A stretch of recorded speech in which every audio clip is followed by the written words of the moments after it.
ロー、皆さんこんにちは、ナナです。本日はですね、マレーシアでのお引っ越し事情についてお話ししていきたいと思います。マレーシアに住んでかれこれ3年以上が経つんですが、これまで3つのコンドミニアムを経験してきております。それに伴い、マレーシアでの引っ越しは2回経験しており、日本からマレーシアに来る引っ越しも含めると3回経験しております。多いか少ないかはわからないんですけど、私が経験したことをもとにマレーシアでの引っ越し事情を出したり、私が住んでいたコンドミニアムをちょこっと紹介して、皆様のこれからの移住でしたり、今住んでいる方の何かお手伝いをできたらなと思ってこちらの動画を撮ります。まず前半では私がこれまで住んできたコンドミニアムと今住んでいるコンドミニアム全て3つについて詳細をお伝えして、後半パートでは実際にどんな方法でお引越しをしているのかと、お引越し関連についての注意点だったりアドバイスできることがいくつかあるので、今後の参考のために最後まで見ていただけたらと思います。それでは早速レッツゴー。それでは早速前半パートの私がこれまで住んできたコンドミニアムの紹介をさせていただきたいと思います。まず1つ目のコンドミニアムに関しまして、住んでた期間が2021年の10月から2023年の10月、2年間1つ目のコンドミニアムに住んでおりました。こちらのコンドミニアムのエリアはアラダマンサラエリアというところにありまして、一人暮らしをしておりました。フロアでいうと10階に住んでおりまして、お部屋タイプはスタジオタイプ、一人暮らしにとっては十分な広さ。こちら家具家電付きでございまして、ただ電子レンジと浄水器がありませんでした。ラッキーなことに紹介してくれたエージェントの方が電子レンジと浄水器を買ってくださり、設置までしてくれました。窓も大きくて日当たりもすごい良かったです。家賃に関しては1年目が1500リンギットで、2年目が1680リンギットでした。デポジットは1年目が4500リンギットで、2年目が5040リンギットだったので、2年目は更新の際に差額の540リンギットを払った形となります。こちらのロケーションとしては、職場までドアトゥドアで10分くらい、最寄り駅までは徒歩15分、モールまでは約1分置き配ができるようなコンドミニアムでした。こちらのコンドミニアム良かった点としては、グラブのデリバリーでしたり置き配ができる、セキュリティが管理しているので、こちら安全に置き配ができるようなところが良かったです。またアラダマンサラエリアということもあり、ちょっと田舎の方なので周りが静かですごくゆったりした雰囲気の場所でございました。1社目に働いている会社での友達がすぐ近くに住んでいるので、夜遅くても特にあまり考えずに遊べるような友達が近くにいるのも良かった点でございます。不便なところで言うと、駅までがちょっと遠い。マレーシアはやっぱ暑いので、15分だけ歩くと思ってもすっごい暑いので、あんまり歩くのには適してない気温なんですね。からちょっと駅まで遠いっていうのは不便なところでした。駅まで遠いってことで結局グラブタクシーを使っちゃうので、交通費が高くつくっていうところもちょっと不便なところの一つでありまして、お部屋の中で言うとシャワーであったかいお湯は出るんですけど、熱いお湯っていうのは出なかったので、ちょっと熱いお湯浴びたいなっていう時に浴びれないのが不便なところでございました。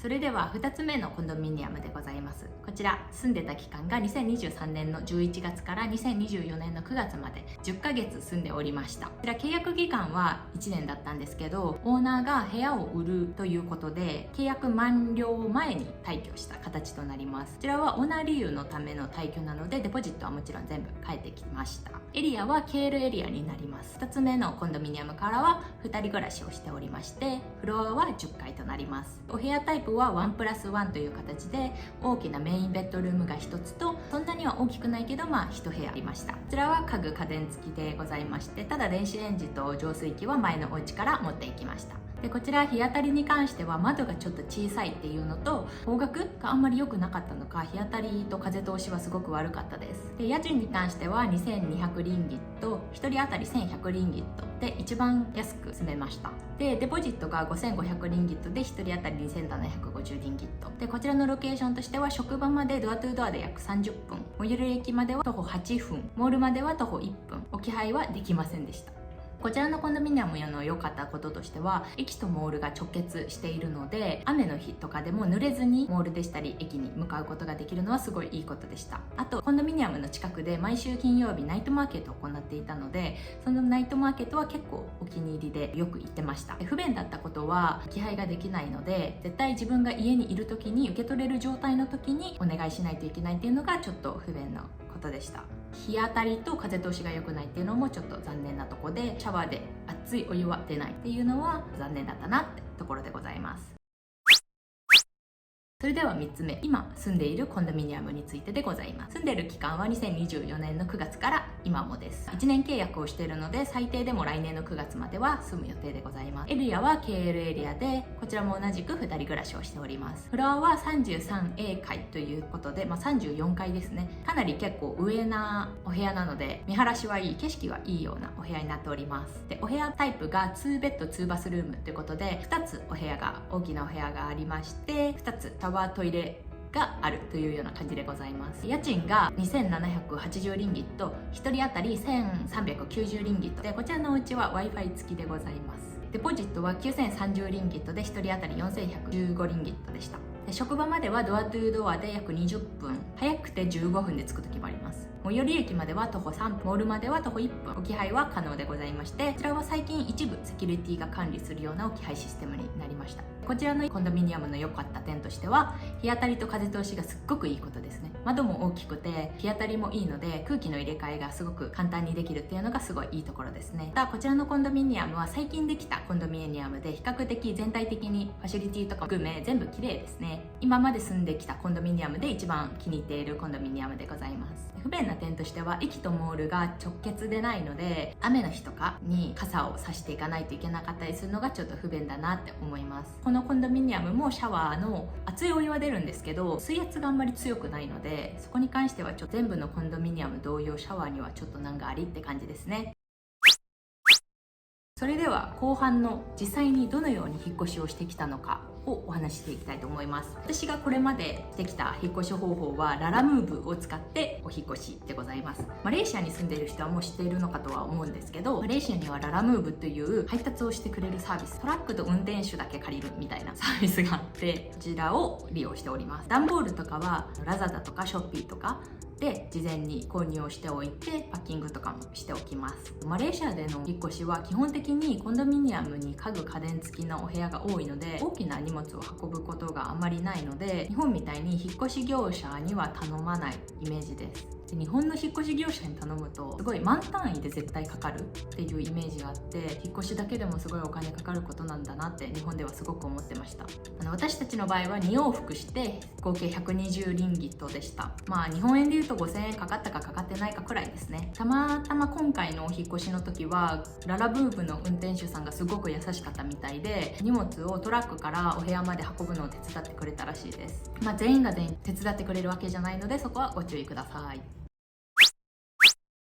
で、続きまして引っ越しの際の注意点でしたりアドバイスをお話をしていきたいと思います。まず1つ目として、引っ越しの際はコンドミニアムのマネジメントオフィスに事前に申請が必要です。もちろんこちらコンドミニアムによるので、そこまで厳しくないコンドミニアム、セキュリティがいないようなコンドミニアムは特に必要ないかと思うのですが、多分日本人の方が住むようなコンドミニアムは基本的にマネジメントオフィスへ引っ越しをする前に事前にこの日に引っ越しをしますというような申請を出さないといけないと思うので、こちらご注意ください。この申請が必要というと失敗した経験があるので、簡単にお話しさせていただきます。今のコンドミニアムに2つ目のコンドミニアムから引っ越しをする際のお話なんですけど、私たちはもともと8月31日と9月1日の土日でお引っ越しをすることを考えて、マネジメントオフィスには土曜日に申請して日曜日に荷物の運ぶ予定を計画を出ていたんですけど、まさかのたまたまこの9月1日の日曜日が祝日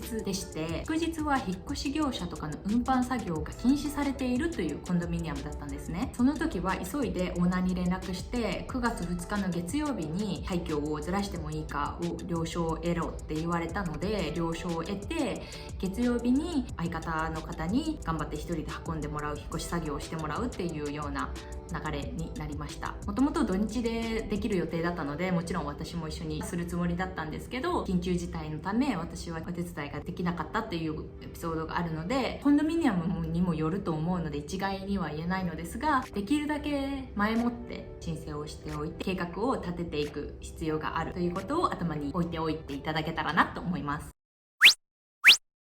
2つ目のアドバイスとして、入居時に払うデポジットをより多く返してもらうためにやった方がいいんじゃないかなって思うことをご紹介したいと思います。コンドミニアムに入居したすぐに壁とかどこかに傷がないかっていうのをちゃんと証拠として写真を撮っておくことをおすすめします。これは実際に自分が住んでいる時はいいかもしれないのですが、最後退去した後にチェックされて、もともと事前に言っていなかった傷だったりすると、あなたがやったんじゃないっていう風に思われて、修理費用をデポジットから差し引かれる可能性がゼロではないです。なので最初からある大きな傷とかは事前に写真とかに収めていくことをおすすめします。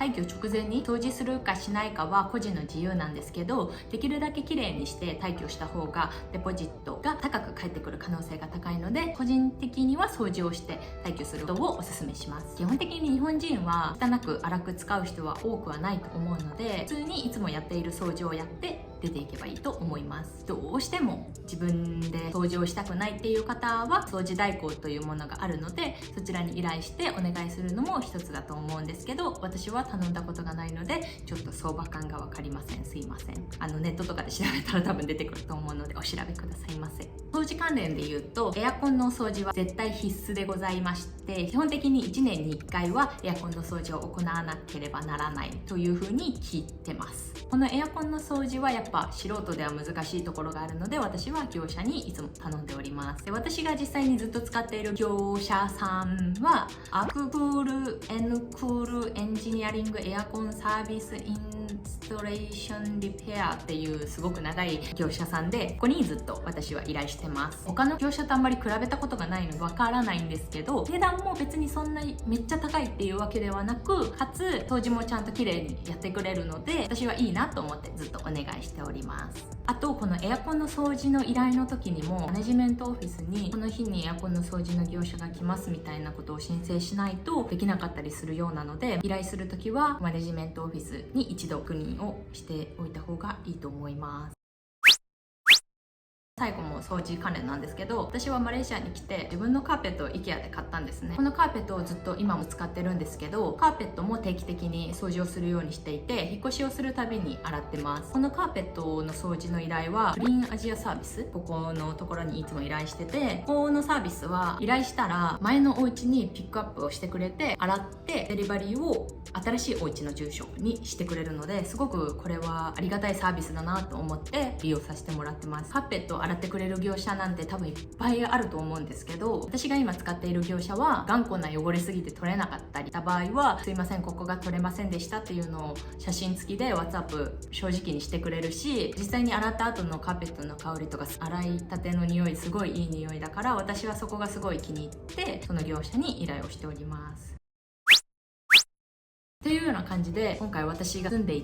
でいるコンドミニアムも含めて引っ越し関連のお話をたくさんさせていただいたんですけど、いかがだったでしょうか。日本と比べると結構違うと思うし、コスト面で言ったり運搬だったり違いはたくさんあると思うんですけど、今マレーシアに住んでいる人だったり、これから住もうと考えている人のちょっとでもお役に立てればなと思います。それでは本日も最後までご視聴いただきありがとうございました。ちょっとでも役に立ちそうと思ってくださった方はグッドボタンといいねとコメントまでお願いします。それではまた次回の動画でお会いしましょう。バイバイ。